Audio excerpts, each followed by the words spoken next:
Maing hapon mga ka-idol. Nanapoy ningon dire mga ka-idol nga Idol Chikoy Rosas.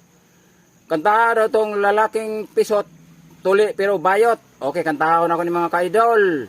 O, gilike lang ninyo pagkatapos i-share lang po din taon ninyo mga ka-idol. Siya laki, 8 piso. Siya usap tuli pero bayot. Pagpili day asa imong gusto. Lalaking piso tuli nga bayot. It's okay lang, walay kaso. Kung ang pisot maoy mapili mo.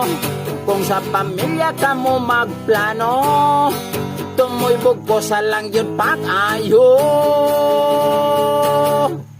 Kalainan sa pisot o bayot. Ang bayot lobot kusog mo labyog. Ang pisot